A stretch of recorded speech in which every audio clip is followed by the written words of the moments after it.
سب سے پہلے میں نے آیات کریمہ جو تلاوت کی ہیں وہ سورہ والضحیٰ کی اور بعد میں معراج النبی سے ریلیٹڈ آیات پڑھی.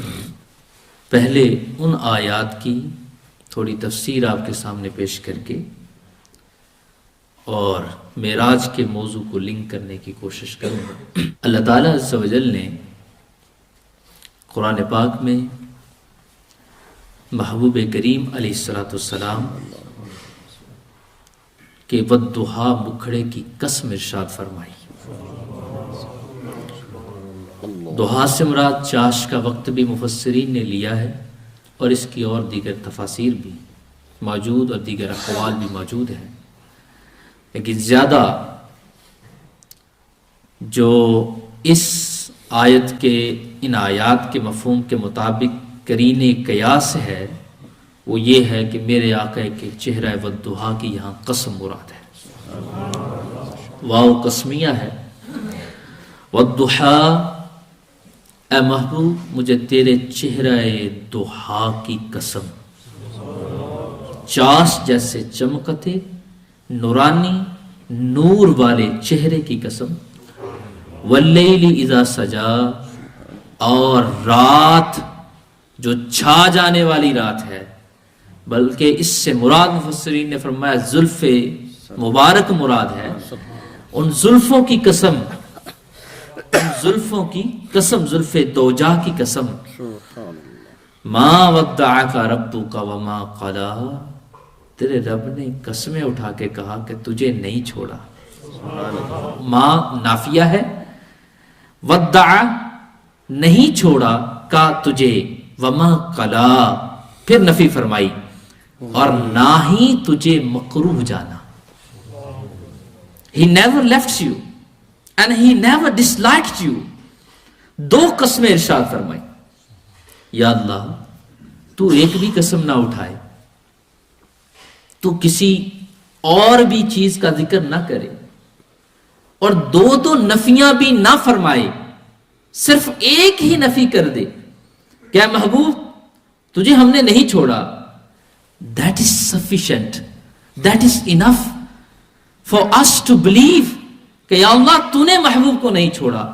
لیکن یہاں اتنی قسمیں بھی ارشاد فرما رہا ہے اور نفی بھی ایک ایک نہیں دو مرتبہ کر رہا ہے، اور محبوب کے درجات اولیاء کی بلندیوں کو بھی بیان کر رہا ہے. پوری نعت مصطفیٰ کو گویا کہ یہاں پہ بیان کیا جا رہا ہے. مقصد کیا ہے؟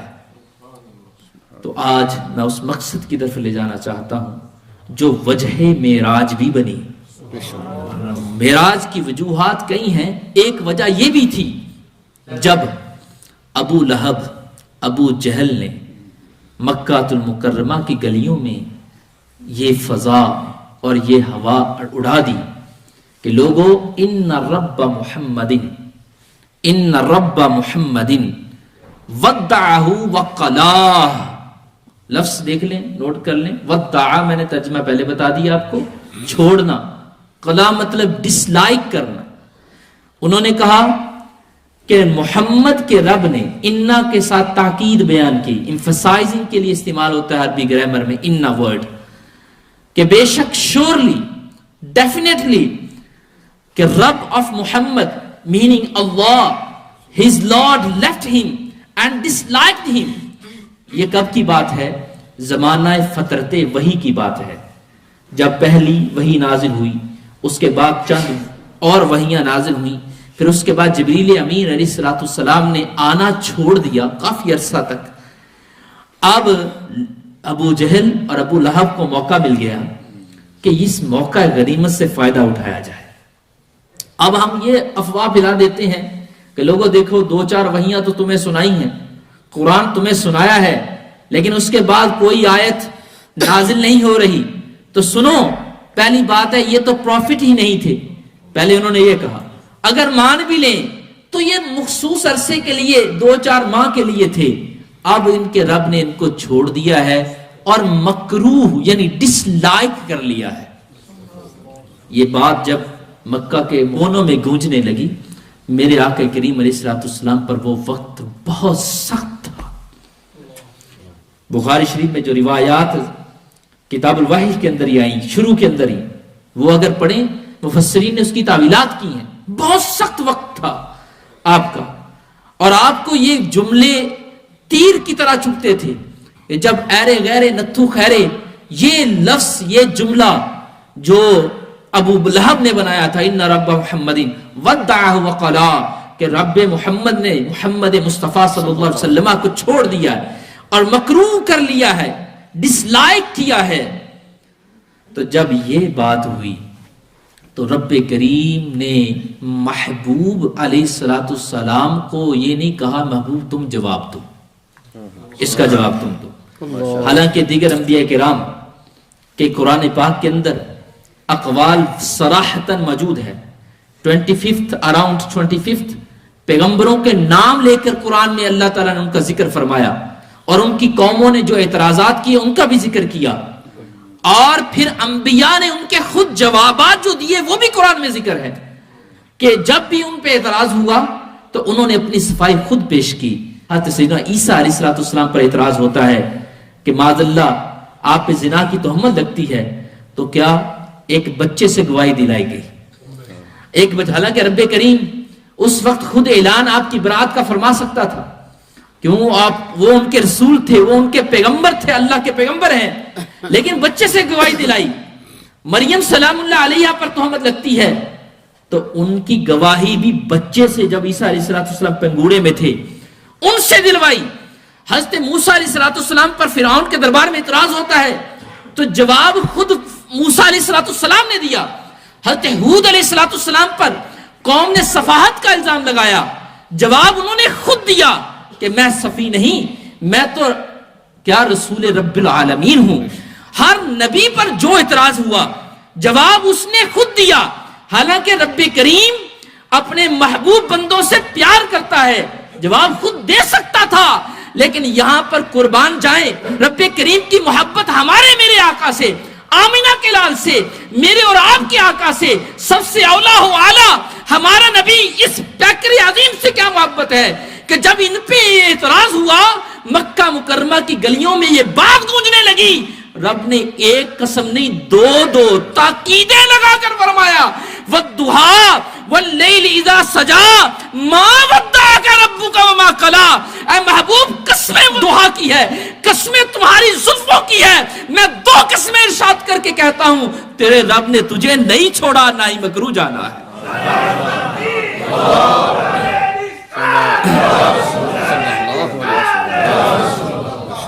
نہیں چھوڑا. ما ودعک ربک وما قلی وللآخرۃ خیر لک من الاولی.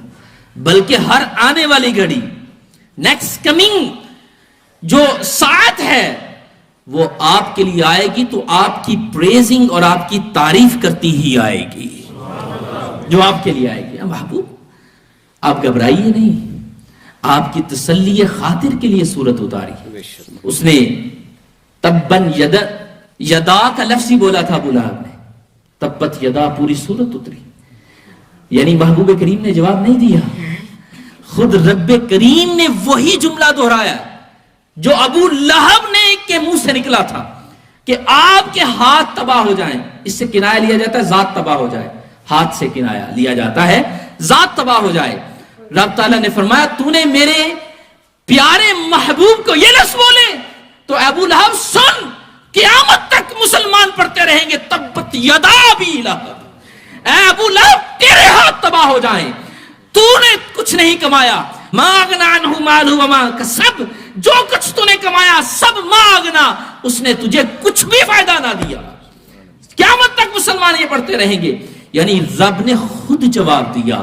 وہ جو تعن مصطفیٰ کی طرف اٹھے، اللہ نے آپ کو جواب کے لیے ڈیوٹی نہیں دی بلکہ یہ ڈیوٹی خود لی. فرمایا محبوب میں تمہاری طرف سے جواب دوں گا. یہ انہی دنوں کی بات ہے. وجہ معراج ہوئی میرے آقا کریم علیہ السلام کو یہ چیزیں، یہ اعتراضات اور شعب ابی طالب کے اندر بند کرنا، اور اس کے علاوہ دیگر تکلیفوں سے آپ گزر رہے تھے. اللہ نے چاہا کہ محبوب کریم کو ذرا میں بلاؤں اور اپنے دیدار شربت دیدار یہ پلاؤں اور جتنی بھی یہ تکلیفیں ہیں اور یہ سب ہیچ ہو جائیں گی، محبوب کریم علیہ الصلوۃ والسلام کی تسلی خاطر کے لیے آپ کو پھر معراج کی بلندیوں تک پہنچایا گیا. اور سبحان الذی اسرا، سبحان الذی، پاک ہے وہ ذات، اسرا بعبدہ، جس نے اپنے بندہ خاص کو سیر کروائی ہے، لیلم، رات کے چھوٹے سے ٹکڑے میں، نکرہ ہے یہاں پر، اس کا مختصر یعنی مختصر لمحات میں رات کے چھوٹے سے ٹکڑے میں سیر کروائی ہے، اللہ نے سیر کروائی ہے. اور من المسجد الحرام الی المسجد الاقصی، مسجد حرام سے مسجد اقصی تک، اقصی تک. یہاں پر علماء نے لکھا، اور شرح عقائد نصفیہ اور عقائد کی جتنی بھی کتابیں، مسامرہ، مساجرہ اور اس کے علاوہ جتنی بڑی بڑی کتابیں، یہ لکھا ہے کیونکہ اتنی معراج تو ما ثبت بدلیل قطعی ہے کہ یہ قطعی دلیل سے ثابت ہے، اس کا انکار تو کفر ہے. اتنی معراج کہ دلیل قطعی سے یعنی قرآن پاک کی نص صریح سے ثابت، اس کا انکار تو کفر ہے. آگے میرے آقا کریم علیہ الصلوۃ والسلام کا عروج الی السماوات، آسمانوں کی طرف آپ نے بلندیاں جو کی ہیں معراج کے اندر، یہ جو معراج ہے یہ ما ثبت باحادیث المشہورہ ہے کہ احادیث مشہورہ سے ثابت ہے. اس کا انکار دلالت ہے، دال و مدل ہے. اگر احادیث مشہورہ کا کوئی انکار کرتا ہے تو وہ خود بھی گمراہ ہے، دوسروں کو بھی گمراہ کرنے والا ہے. اور پھر اس کے بعد سدرۃ المنتہا کی تیسرا جو مرحلہ ہے، اس کے بعد لامکان تک کی جو سیر ہے وہ خبر احاد سے ثابت ہے. تو خبر احاد، خبر واحد کا جو انکار ہے وہ بھی خطا پر مبنی ہے، اس کو بھی خطائے صریح کہتے ہیں. بہرحال یہ تو حکم تھا معراج کے حوالے سے. تو میں یہ عرض کرتا جاؤں، معراج کی اس محفل کے اندر اللہ تعالیٰ عز و جل نے دیگر انبیاء کرام علیہ السلام کو بھی معجزات دیے اکارڈنگ ٹو دیئر نیچر اور دیئر نیشن. جو اس وقت کی ضرورت تھی اس کے مطابق ان کو معجزات دیے گئے. سب سے پہلے the first example I will give you، حضرت عیسیٰ علیہ السلام. جب عیسیٰ علیہ السلام آئے تو اس وقت the medical science of یونان اس کا عروج تھا، اتنا عروج تھا کہ انہوں نے یہ کلیم کر دیا تھا کہ دنیا کی اگر کوئی بڑی سے بڑی جو سائنس ہے میڈیکل کے حوالے سے فیل ہو جائے یا کوئی مرض لا علاج قرار دے دے، ہمارے پاس آئے، ہم اس کا علاج کر ڈالیں گے. اور وہ ہر مرض کا علاج کر لیتے تھے. لیکن 3 سے 4 امراض ایسے تھے جو وہ بھی ان کے بارے میں ہاتھ اٹھا چکے تھے. وہ کیا تھے کہ وہ جو نابینا تھا، پیدائشی نابینا، اس کو درست نہیں وہ کر سکتے تھے، جو پیدا ہی نابینا ہوا ہے، بلائنڈ. اس کے بعد جو لیپریسی کا مرض تھا اس کو وہ ٹھیک نہیں کر پاتے تھے. اور تیسری، اگر کوئی شخص مر جائے، روح اس کے جسم سے جدا ہو جائے تو وہ مرے کو زندہ نہیں کر سکتے تھے. یہ 3-4 امراض ایسے تھے جس کے بارے میں وہ بھی ہاتھ اٹھا چکے تھے. لیکن جب نبی عیسیٰ علیہ السلام، ہم سب کے پیارے عیسیٰ علیہ السلام آئے، اللہ نے ان کو وہ معجزات دیے کہ جو اس وقت کی میڈیکل سائنس آف دا یونان، جو یونان کی میڈیکل سائنس تھی، جن کے بارے میں رفع یدین کر چکی تھی، ہاتھ اٹھا چکی تھی اور اعلان کر چکی تھی کہ ان کا علاج ہمارے سے نہیں ہے، میرے عیسیٰ علیہ السلام نے ایک انگلی سے اشارے سے مرے کو بھی جگایا ہے اور لیپریسی کے مرض کو بھی ٹھیک کیا ہے، اور نابینا جو پیدائشی نابینا تھا اس کو بھی آنکھیں عطا کی. اس وقت کے دور میں جو سب سے بڑی چیز تھی اس کو بھی مات دی. یہ ہے نبی کا معجزہ جو خرقی عادت ہوتا ہے. According to their nations اللہ تعالیٰ نے عطا کیا.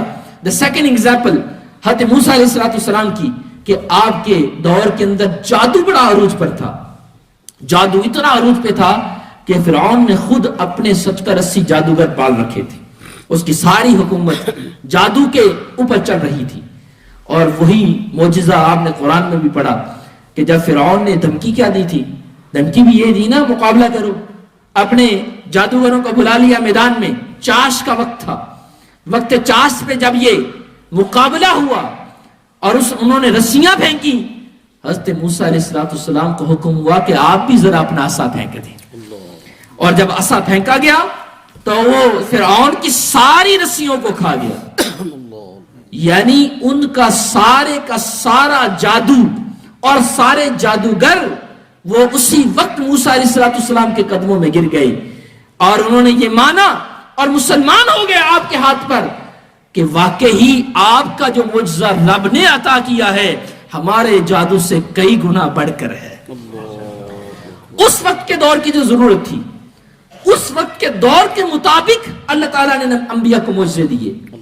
اور میرے آقا کریم علیہ السلام کو بھی سب سے فرسٹ جو بگیسٹ میریکل ہے وہ ہے کلام اللہ, سپیچ آف اللہ, قرآن ہے. اور یہ اکارڈنگ ٹو عرب تھنکنگ آپ کو معجزہ دیا گیا.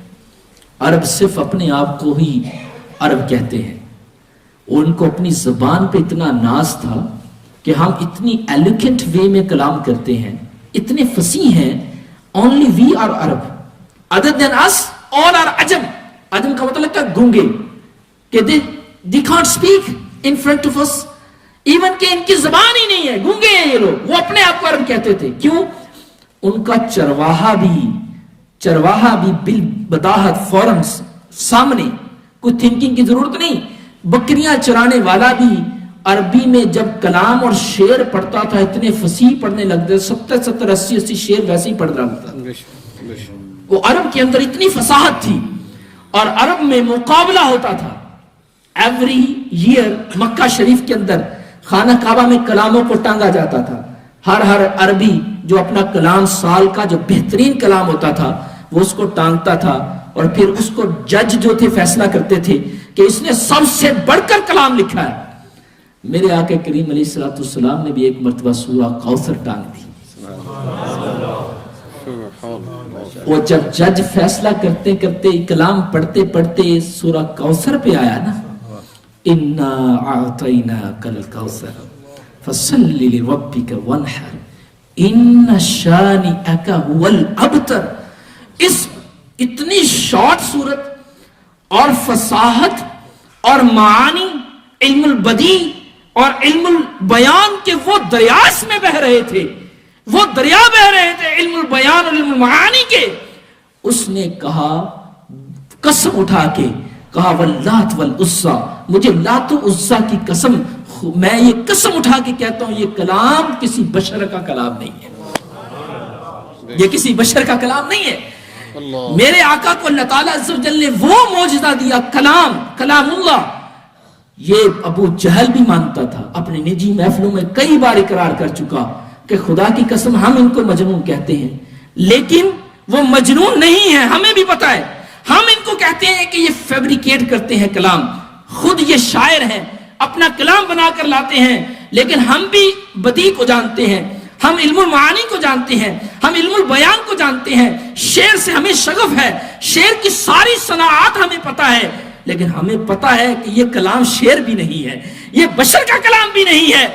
اور میرے آقا کریم علیہ السلام کو رب نے وہ کلام دیا کہ اس وقت بڑے بڑے فصحائے عرب کی بولتیاں بند ہو گئی اور قرآن کا ڈنکا بجنے لگا. فاضل بریلوی نے کہا, تیرے سامنے دبے لچے فصحائے عرب کے بڑے بڑے, کوئی دیکھے منہ میں زبان نہیں بلکہ جسم میں جان نہیں. کہ آپ کو وہ کلام اللہ تعالیٰ نے دیا ہے, وہ سپیچ دی ہے, وہ کلام اللہ تعالیٰ نے دیا, وہ قرآن دیا کہ آپ کے سامنے جب آپ قرآن کی آیتیں پڑھتے ہیں, وَالضُّحَىٰ وَاللَّيْلِ إِذَا سَجَا کی آیتیں پڑھتے ہیں, إِنَّا أَعْطَيْنَاكَ الْكَوْثَرَ کی آیت پڑھتے ہیں, الحمدللہ رب العالمین کہتے ہیں, ذَلِكَ الْكِتَابُ لَا رَيْبَ فِيهِ کی آیتیں پڑھتے ہیں. یہ سارے کفار اپنے بیٹوں سے بڑھ کر یہ جانتے ہیں, جتنا کوئی اپنے بیٹے کو پہچانتا ہے یہ میرا ہی بیٹا ہے, اس سے بڑھ کر تمہیں جانتے ہیں کہ واقعی یہ کلام شعر نہیں ہے اور نہ ہی یہ کسی مجنون کا کلام ہے, یہ ایسا کلام ہے جو رب کریم کا کلام ہے. First biggest miracle which is given to beloved Mustafa Kareem alayhi salatu salam, our prophet is Quran, and the second biggest miracle is Mirajun Nabi. وہ second biggest miracle جو ہے میرے آقا کا وہ میراج النبی ہے. میں نے کہا کہ اللہ نے انبیاء کو جو معجزات دیے وہ according to their nation, کہ ان کے اس وقت کی ٹیکنالوجی، اس وقت کی چیز کیا وہ سمجھتے ہیں. اللہ کو پتا تھا کہ قیامت تک میرے محبوب کی نبوت نہیں رہنا ہے، اور ان کی امت ایسی بھی ہوگی کہ انگلینڈ میں بیٹھ کے بڑی بڑی ریسرچز کریں گے اور یہ یعنی ٹن کا جہاز ہوا میں اڑا دیں گے اور ٹیکنالوجی کی باتیں کریں گے. بات بیٹھے زمین پر ہوں گے لیکن نیپچون میں جانے کی باتیں ہوں گی، کہیں پلوٹو کو دریافت کریں گے، اور کہیں ملکی وے گلیکسیز کی باتیں چلے گی، اور کہیں سولر سسٹم پہ بات ہو رہی ہوگی، اور کہیں زمین کو یہ سیارہ قرار دیں گے، ایک پلانٹ سمجھیں گے. یعنی ٹیکنالوجی عروج تک پہنچ جائے گی، عروج تک ٹیکنالوجی پہنچ جائے گی. میں اپنے محبوب کو ایسا معجزہ دوں کہ ان کی فزکس اور ان کی کیمسٹری اور ان کی بایو اور ان کے تمام ٹولز اور جتنے بھی میجرمنٹ ماپنے والے ٹولز ہیں وہ سب کے سب وہاں مات ہو جائیں کہ وہ محبوب کی معراج کے قدم کو بھی ناپنے میں کامیاب نہ ہو. اور میں ذرا یہ بتا دوں، آئنسٹائن نے 1905 میں ایک دا تھیری آف ریلیٹیوٹی پیش کی آئنسٹائن کو، جس کو ہم فزکس کا موجد ثانی کہتے ہیں، کہ اس نے ایسی اصلاحات یہ لے کر آیا کہ واقعی اس نے اپنا ایک لوہا منوایا ہے اور اس نے میٹر اینڈ انرجی کے اندر ایک نسبت ثابت کی، اور پھر اس نے یہ بھی کہا اس میں کہ کوئی بھی میٹر، کوئی بھی مادہ، جیسے ہم جسم، ہم مادہ ہے، ہم مادہ ہیں، کوئی نہ کوئی جسم ہے، ہمارا حجم ہے، ہم بہت ابعاد ثلاثہ رکھتے ہیں، منطق میں ہم کہتے ہیں ابعاد ثلاثہ والے کو جسد کہتے ہیں، جسم کہتے ہیں. ہم جگہ گھیرتے ہیں، ہم جہاں بیٹھتے ہیں ہمارا حجم ہے، کوئی نہ کوئی چیز ہے، ہم جہاں میٹر ہے. جو بھی میٹر ہو، مادہ ہو، وہ کبھی بھی سپیڈ آف لائٹ حاصل نہیں کر سکتا. جو مادہ ہو وہ سپیڈ آف لائٹ نہیں حاصل کر سکتا. ہاں اگر سپیڈ آف لائٹ وہ حاصل کر لے، مطلب سپیڈ جتنی لائٹ کی سپیڈ ہے، کہ لائٹ کی سپیڈ کتنی ہے؟ ایک سیکنڈ میں 300,000 کلومیٹر جاتی ہے. کلومیٹر 300,000 کلومیٹر اس کی سپیڈ ہے. 3 لاکھ کلومیٹر کا سفر ایک سیکنڈ میں کرتی ہے، یہ لائٹ کی سپیڈ ہے. کوئی بھی جسم، مادہ لائٹ کی سپیڈ حاصل نہیں کر سکتا. اگر کرے گا پھر وہ جسم نہیں رہے گا، وہ یا تو چینج ہو جائے گا انٹو سم، یا اپنے آپ کو فنا کر بیٹھے گا، کیونکہ اتنی سپیڈ سے کسی چیز کا حرکت کرنا ممکن نہیں ہے. اور میرے آقا کریم علیہ الصلوۃ والسلام کی معراج شریف کا اگر ہم وی اسٹڈی معراج مصطفیٰ، میرے آقا کریم علیہ الصلوۃ والسلام حتیم میں موجود ہیں اور جبریل امین علیہ الصلوۃ والسلام آتے ہیں، اجازت طلبی ہوتی ہے اور آپ کے قلب مبارک کو شک کیا جاتا ہے اور آب زمزم سے اسے دھویا جاتا ہے، نورانیت کو رکھا جاتا ہے، اور پھر براق پر بٹھایا جاتا ہے، مسجد حرم سے اقصی لے جایا جاتا ہے، اور پھر اس کے بعد آسمان، 7 آسمانوں میں کلام ہوتا ہے، ملاقاتیں ہوتی ہیں، اور انبیاء کے ساتھ بیٹھنا ہوتا ہے، بات چیت ہوتی ہے، اپنی اپنی امتوں کے متعلق نجی میٹنگز ہوتی ہیں. اور پھر اس کے بعد میرے آقا سدرۃ المنتہا پہ جاتے ہیں، فرشتے آپ کی زیارت کرتے ہیں اور اتنے سدرۃ المنتہا بھر جاتا ہے سدرۃ المنتہا. پھر اس کے بعد وہ مقام او ادنا کی منازل کو طے کرتے ہیں، لا مقام، کہ جہاں جبریل امین علیہ السلام نے بھی کہا لو دنوت عن ملتن، کہ اگر میں ایک پورے کے برابر یا ایک چونٹی کے برابر بھی آگے بڑھوں، لا احترقت، اے محبوب میں آگے نہیں جا سکتا کہ میرے سارے کے سارے پر جل جائیں گے، میں آگے نہیں بڑھ سکتا. آگے آپ کے منازل ہیں، وہ نبی ہیں جس کے ہے یہ مقام، وہ خدا ہے جس کا مقام نہیں. اور فرمایا آگے آپ کے مقام ہیں، آپ جانے، آپ کا خدا جانے. وہ دنوت منی کہ وہ صدائیں پھر آتی ہیں ادنو منی، اے محبوب قریب آئیے. جتنا فاصلہ زمین سے آسمانوں تک کا آپ نے طے کیا تھا، اس میں ایک ایک صدا کے اندر اتنا فاصلہ آپ طے کرتے جاتے ہیں. اور پھر اللہ تعالیٰ عز و جل کی زیارت سے وہ آپ کو شرف ملتا ہے. آپ واپس آتے ہیں، مشاہدات جہنم فرماتے ہیں، مشاہدات جنت آپ کرتے ہیں. یہ حضرت سیدنا بلال کی آواز بھی سنتے ہیں، محلات صدیق کو بھی دیکھتے ہیں، محلے حضرت عمر کو بھی دیکھتے ہیں. یہ سارا کچھ کرنے کے بعد آپ واپس آتے ہیں کہ جو پانی ابھی بہ رہا تھا جس سے وضو کر کے گئے تھے still is going on، وہ ابھی بھی بہ رہا ہے. اور جس بستر سے آپ نکلے تھے وہ ابھی بھی ہنوز گرم ہے، وہ ابھی بھی گرم. اور جب آپ نکلنے لگے تھے اور کنڈی آپ کے شانہ اقدس سے لگی اور ہل رہی تھی، یہ سب کچھ کرنے کے بعد ابھی بھی ہل رہی تھی. اتنی speed, multiple speed of light, not only single speed of light, multiple. اتنی لائٹ کی سپیڈ نہیں ہو سکتی. ملٹیپل سپیڈز آف لائٹ کو آپ نے حاصل کیا، لیکن جسم مبارک میں ایک تغیر بھی نہ آیا، بال تک بھی بیکا نہ ہوا. آئنسٹائن کی وہ تھیوری تو بہت دور رہ گئی کہ وہ مادہ اپنی شکل کو بدلے گا تبھی وہ سپیڈ آف لائٹ پہ جا سکتا ہے. یہاں پر میرے آقا کریم علیہ السلام کا جسم تو بدلنا دور کی بات، جو آپ کے اوپر کپڑے تھے وہ بھی نہ پھٹے، وہ بھی بچے. بلکہ آپ کہیں مشروب پیتے ہیں، کہیں کھانا کھاتے ہیں، کہیں بیٹھتے ہیں، جو جسمانی لوازمات تھے وہ بھی جاری رہے. سبحان اللہ.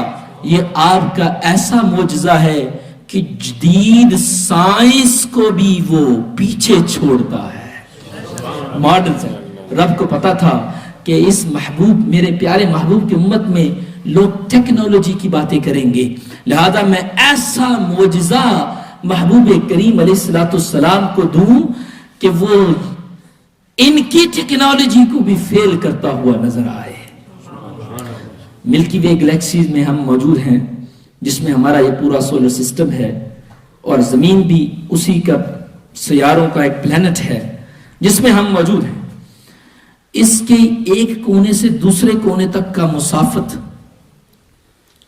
اس کو اس کلومیٹر یا مائل سے نہیں ناپتے، لائٹ ایئر سے ناپا جاتا ہے. لائٹ ایئر کیا؟ لائٹ ایئر کا مطلب کیا؟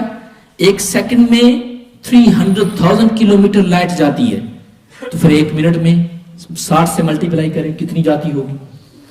پھر ایک گھنٹے میں کتنا سفر کرتی ہوگی، پھر ایک ہفتے میں کتنا سفر کرتی ہوگی، پھر ایک ماہ میں، پھر ایک سال میں. ایک سال میں لائٹ جتنا سفر کرے گی، ہماری تو میجرمنٹس بالکل فیل ہو جائیں گے نا. ویسے ہی میتھمیٹکس ہماری کمزور ہوتی ہے، ادھر آگے تو ویسے ہی ہو جانی کمزور.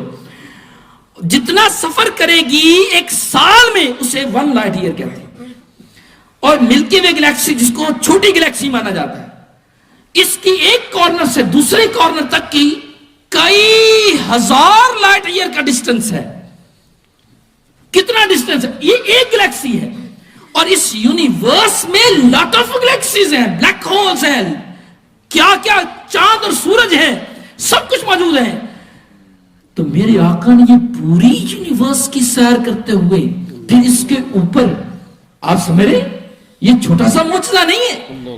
اس کو اگر ہم اکارڈنگ ٹو ماڈرن سائنس پڑھیں تو پھر ہماری عقلیں حیران ہو جاتی ہیں کہ واقعی یہ وہ آج کے سائنسدانوں کو بھی حیران کرنے والا معجزہ اللہ نے مصطفیٰ کریم علیہ السلام کو دیا ہے.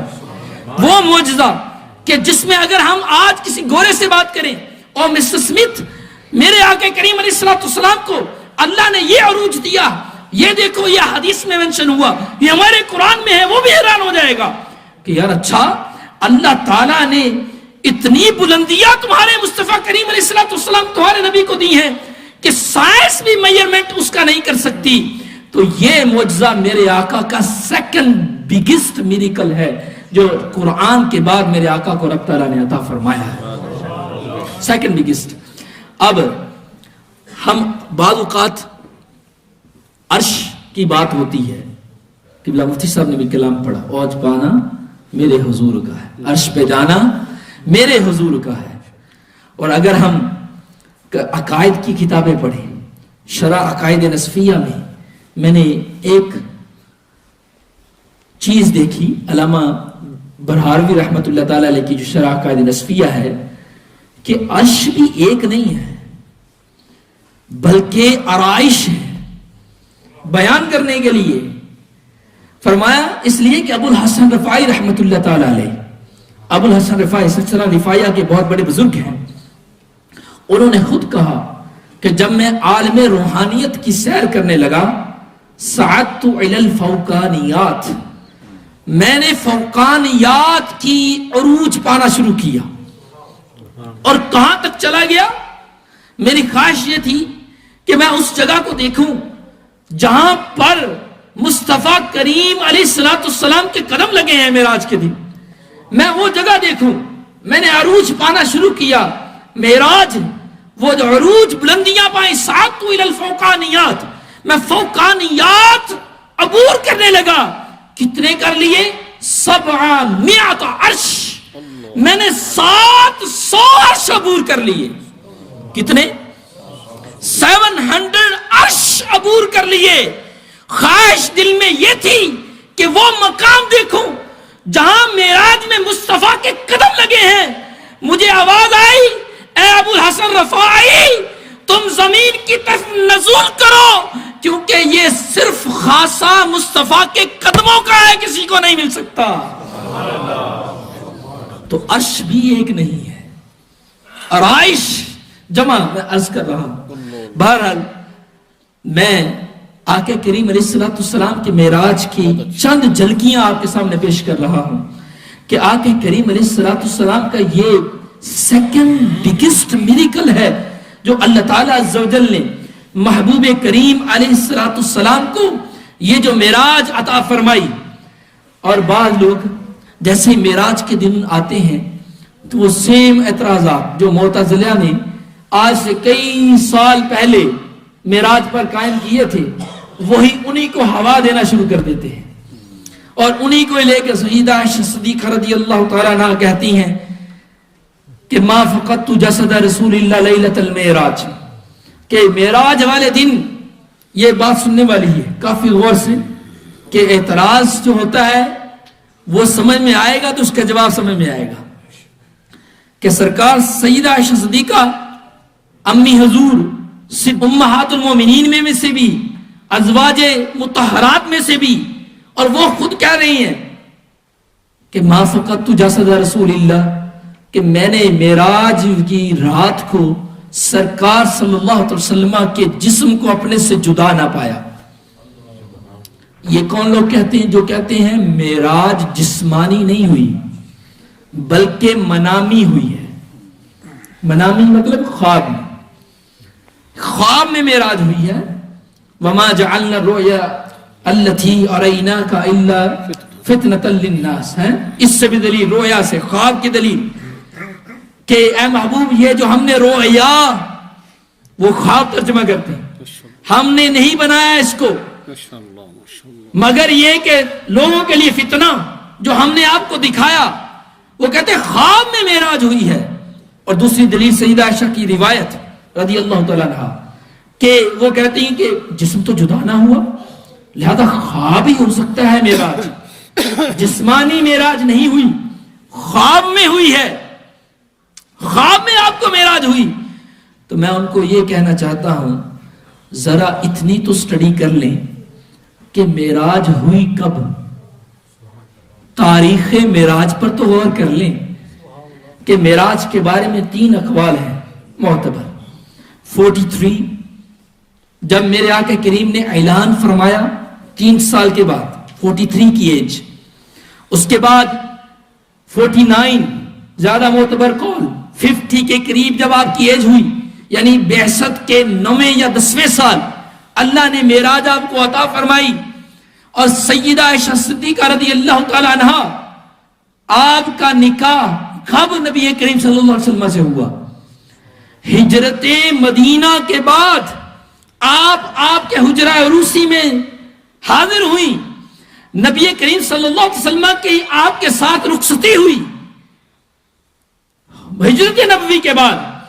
اور کیا سیدہ عائشہ صدیقہ جو ہجرت نبوی کے بعد معراج شریف کے کئی سال بعد سرکار مدینہ صلی اللہ علیہ وسلم کے حجرہ عروسی میں آئیں اور رخصتی آپ کے ساتھ ہوئی، کیا وہ یہ کہہ سکتی ہیں کہ معراج کی رات کو جسد اقدس میرے ساتھ تھا؟ بلکہ اگر پہلا قول لیں ہم معراج کے بارے میں، سیدہ عائشہ صدیقہ رضی اللہ تعالی عنہ کی ایج 9 سال کی ہے جب آپ کی رخصتی ہوتی ہے. اگر پہلا قول معراج شریف کا لیں تو پھر تو سیدہ عائشہ صدیقہ بھی پیدا بھی نہیں ہوئی، وہ کیسے کہہ سکتی ہیں کہ آگے کریم کا جسد اقدس میرے ساتھ نہیں تھا؟ وہ کیسے کہہ سکتی ہیں؟ پھر اگر یہ قول ہم درست بھی مانیں کہ سیدہ عائشہ صدیقہ رضی اللہ تعالی عنہا نے ہی کیا قول اور آپ کا ہی ہے، تو وہ تو پھر معراج کی تیزی کو بیان کر رہی ہیں کہ میرے آقا اتنی جلدی سے گئے اور اتنی پوری یونیورس کی سیر کر کے آ گئے کہ گویا کہ جسم اقدس جدا ہی نہ ہوا، مجھے محسوس ہی نہ ہوا. وہ تو multiple speed of light I just mentioned، وہ اس کی بات بیان کر رہی ہیں کہ سرکار اتنی تیزی سے گئے، اتنی تیزی سے آئے، مجھے محسوس ہوا کہ جسد اقدس میرے ساتھ ہی ہے، جدا نہ ہوا. صاحب الجواقت والجواہر کا قول لیں، ان کا قول لیں، وہ کہتے ہیں صوفیوں کے بڑے بزرگ ہیں، بڑے صوفیہ، وہ کہتے ہیں میرے آقا کو ایک معراج نہیں ہوئی، ایک معراج نہیں ہوئی، ایک تو معراج وہ ہے جس کا ذکر قرآن میں ہے، وہ جسم اور روح دونوں کو ہوئی ہے. اس کے علاوہ 33 اور معراجیں ہیں جو خواب میں اللہ تعالیٰ نے آپ کو کروائی. تو اس سے مراد پھر ضرور یہ ہوگا کہ عائشہ صدیقہ کسی منامی معراج کی بات کر رہی ہیں. اس معراج میں تو وہ حضور کے ساتھ ہی نہیں تھی، تو وہ کیسے کہہ سکتی ہیں کہ آقا کریم علیہ السلام کا جسم اقدس مجھ سے جدا نہ ہوا؟ وہ کیسے کہہ سکتی ہیں؟ لہٰذا اس طرح کے اگر آبجیکشنز یا اس طرح کے اعتراضات اگر پھیلے بھی، علماء کرام مفتیان کرام کی بارگاہ میں آ کر اس کا علاج ہمیں چاہنا چاہیے. علم حاصل کرنا ضروری ہے. وہ تمہیں بتائیں گے کہ اس روایت کی حیثیت کیا ہے، اس کی اصل حیثیت کیا ہے، وہ ہمیں بتائیں گے. پوری ہسٹری جیسے کہ چیز لطیفہ سیدی اعلیٰ حضرت رحمۃ اللہ تعالی فتاوی رضویہ میں بھی نقل کیا، کہا کہ ایک مرتبہ ایک دہلی کے امام یا انڈیا کا کوئی امام اس نے خطبے میں بیان کیا اور وہ دلیل لے کر آیا کہ نبی کریم صلی اللہ علیہ وسلم کو علوم خمسہ کا علم نہیں، علوم خمسہ کا علم نہیں. تو اس نے دلیل میں کیا دی آیت؟ دلیل میں اس نے کوئی آیت کوئی حدیث نہیں پڑھی. ہم سے ہمیشہ مطالبہ یہ ہے کہ حدیث پیش کرو یا آیت، اور خود کسی کا نتھو خیرے کا قول بھی آ جائے وہ بھی جڑ دیتے ہیں اپنے عقیدے پر. اور وہ کہا کوئی دلیل نہیں دی، کوئی آیت یا حدیث نہیں پڑھی، بلکہ علامہ ابن سیرین رحمت اللہ تعالی علیہ امام المعبرین ان کا ایک قول پیش کیا ہے. وہ قول کیا تھا کہ ایک شخص ایک مرتبہ علامہ ابن سیرین سے خواب کی تعبیر پوچھنے کے لیے آیا اور اس نے کہا کہ مجھے آج رات سیدنا امام احمد بن حنبل رضی اللہ تعالیٰ عنہ کی زیارت ہوئی ہے اور انہوں نے خواب میں یہ 5 انگلیاں اٹھا کر مجھے اشارہ کیا. کتنی انگلیاں؟ 5 اٹھا کے پھر کہا لا، 5 انگلیاں اٹھائیں اور کہا لا. اس خواب کی تعبیر کیا ہے؟ تو علامہ ابن سیرین رحمت اللہ تعالی علیہ نے امام المعبرین نے یہ تعبیر بیان کی، مراد یہ ہے کہ جس بارے میں تم سوچ رہے ہو کہ نبی کریم صلی اللہ علیہ وسلم کو اللہ نے علوم خمسہ، علوم غیبیہ، وہ 5 علوم خاص جو اللہ نے قرآن میں ذکر فرمائے ہیں وہ نہیں دیے. یہ تمہاری الجھن کا سلجھاؤ پیش کیا جا رہا ہے، تمہارے سوال کا جواب دیا جا رہا ہے. احمد بن حنبل خواب میں آگے بتا رہے ہیں کہ وہ 5 جس کے بارے میں تم سوچ رہے ہو وہ اللہ نے محبوب کو نہیں دیے. یہ واقعہ اس نے بیان کر کے کہا کہ دیکھو کہ امام احمد رضا جو یہ کتاب پوری لکھ رہا ہے اور یہ بتا رہا ہے علوم خمسہ کا علم بھی اللہ تعالیٰ نے محبوب کریم کو دیا اور وہ دلائل قرآن و حدیث کے پیش کر رہا ہے، یہ غلط ہے۔ امام المعبرین سچے ہیں یا احمد رضا سچا ہے؟ اب یہ دلیل دینے کے بعد امام احمد رضا خان علیہ رحمت الرحمن نے فدائے رضیہ میں اس کو دلیل کو نقل کیا اور کہا کہ یہ اتنا بڑا جھوٹ ہے جیسے کوئی شخص یہ کہے کہ آسمان نیچے ہے اور زمین اوپر ہے۔ جس طرح کوئی اس کی یہ بات نہیں مانے گا تو یہ اس سے بھی بڑھ کر جھوٹ ہے، اس لیے کہ علامہ ابن سیرین رحمت اللہ تعالی علیہ کا جو زمانہ ہے، امام احمد بن حنبل آئے ہیں بعد میں، علامہ ابن سیرین کے کئی سالوں بعد آئے، اور یہ واقعہ جو بیان کیا جا رہا ہے، یہ بیان کیا کہ علامہ ابن سیرین نے اس خواب کی تعبیر بتائی کہ ایک شخص کے خواب میں امام احمد بن حنبل آئے۔ علامہ ابن سیرین کے کئی سال بعد امام احمد بن حنبل آئے، تو وہ کیسے کہہ سکتے ہیں کہ بھئی خواب میں بھی آ گئے اور خواب میں علم کا جواب بھی دے کے چلے گئے پیدا ہونے سے پہلے ہی؟ تو یہ لوگ جب دلیل دیتے ہیں تو کبھی ایسی دلیلیں بھی دے دیتے ہیں کہ جن کا کوئی پاؤں سر بھی، بلکہ تاریخ اگر ہم ملائیں تو تاریخ واضح کر دیتی ہے کہ اس کا نہ سر ہے نہ پاؤں۔ تو ان کی دلیلوں کے پیچھے نہیں جانا، ہم نے ریئل علم جو ہے محبوب کے قدموں میں پڑے رہنے والے علماء، عاشقان مصطفیٰ، صدقائے مصطفیٰ، ان کو یہ علم ملتا ہے، انہیں سے ہم سیکھیں گے۔ اب یہی معراج شریف کا واقعہ ایک جگہ پہ بیان کیا جا رہا تھا۔ اب ہم تو جب بھی معراج بیان کرتے ہیں ہمارا مقصد تو یہ ہے نا کہ ہم مصطفیٰ کریم علیہ السلام کی اور بلندیوں اور شانوں کو بیان کریں۔ اور آج یعنی یہ پیچھے جو معراج شریف کی رات گزری، ایک جگہ میں بیان کیا جا رہا ہے، انہوں نے بھی معراج النبی کانفرنس کے نام پہ محفل شروع کر دی۔ پہلے میلاد حرام تھا، اب سیرت النبی کی کانفرنس جائز ہو گئی ہے۔ معراج النبی حرام تھی، بدعت تھی، اور معراج النبی کانفرنس درست ہو گئی، وہ سارا کچھ درست ہو گیا۔ تو وہ بیان کیا کر رہا ہے کہ دیکھو یہ لوگ کیا کہتے ہیں کہ نبی کریم صلی اللہ علیہ وسلم کو علم غیب ہے۔ کیسے علم غیب؟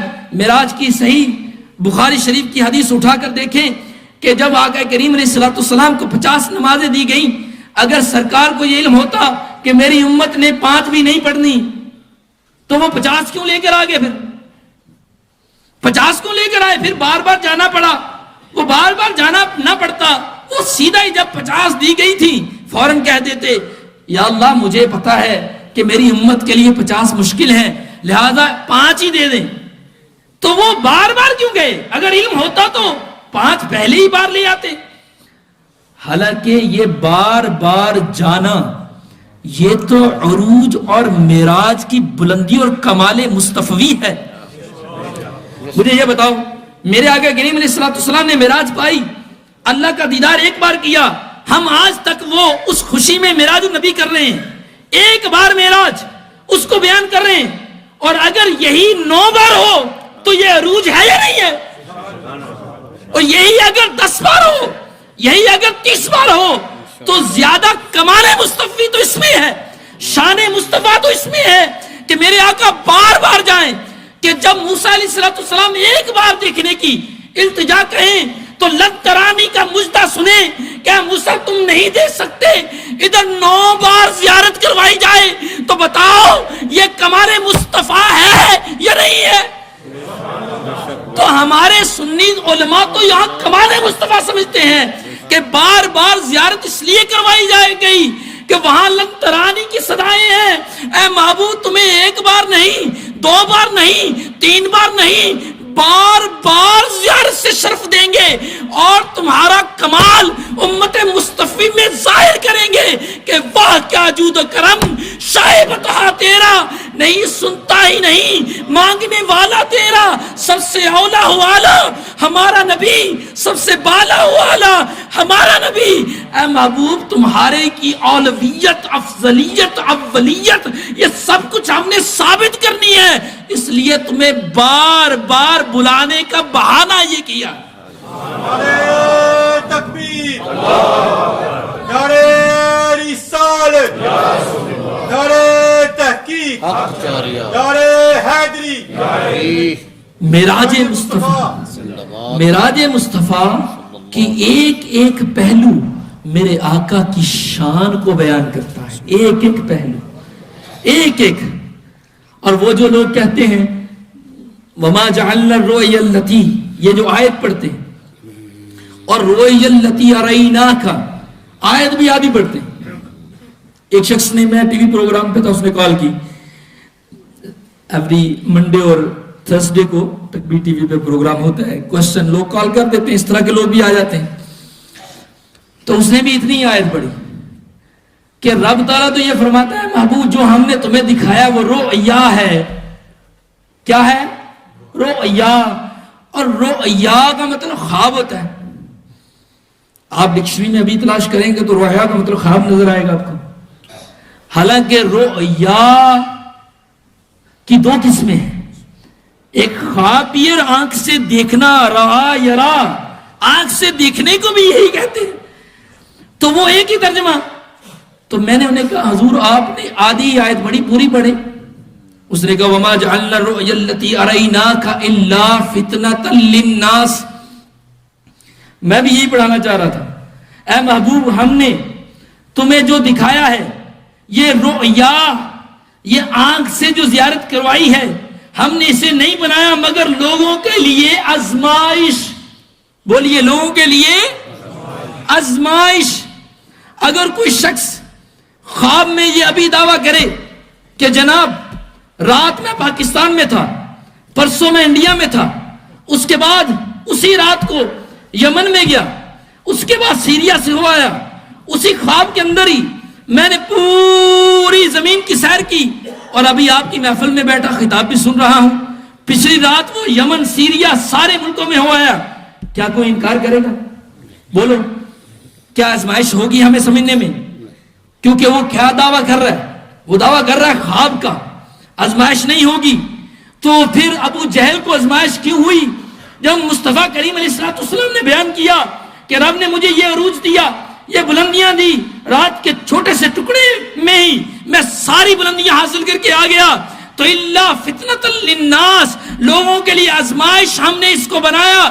اگر خواب کا دعویٰ ہوتا کہ یہ معراج خواب میں ہوئی ہے تو فتنۃ للناس نہیں بن سکتا تھا، لوگوں کے لیے آزمائش نہیں بن سکتی تھی. لوگ اسے انڈرسٹینڈ کرتے، ان کی فہم کے مطابق ہوتی، یہ ان کے لیے کوئی نقص فہم نہ ہوتا بلکہ اکارڈنگ ٹو دیئر فہم ہوتی، انکار نہ کرتے. آزمائش تب بنتی ہے جب مصطفیٰ کریم کا دعویٰ یہ ہو کہ لوگوں میں یہ جسم کے ساتھ سب کچھ کر کے آیا ہوں، ورنہ قرآن کی آیت کا مفعول لہو جو ہے وہ صحیح اس کا فہم سمجھنا مشکل ہو جائے گا کہ فتنۃ للناس اسی وقت ہے جب یہاں رؤیا کا ترجمہ جسمانی معراج کیا جائے، ورنہ آیت کے مفہوم کے خلاف ہو جائے گا.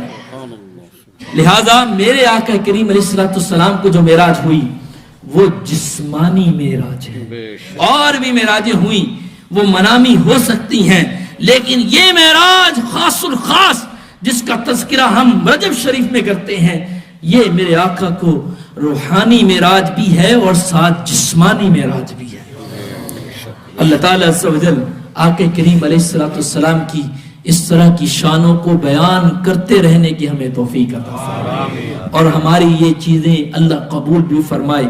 اور جنہوں نے اتنی خوبصورت مسجد کے اندر خوبصورت محفل کا انعقاد کیا ہے، جس طرح بھی حصہ لیا اور شان مصطفی کو سنا ہے، اللہ ان کے دلوں کو آباد و شاد فرمائے، محبت مصطفیٰ سے بھر دے. قبلہ مفتی صاحب قبلہ کے عروج اور ترقیاں آتے، علامہ صاحب کے اللہ تعالیٰ اور درجات بلند فرمائے، ان کو بھی عروج و ترقیاں دے، سایہ تعدیر قائم فرمائے.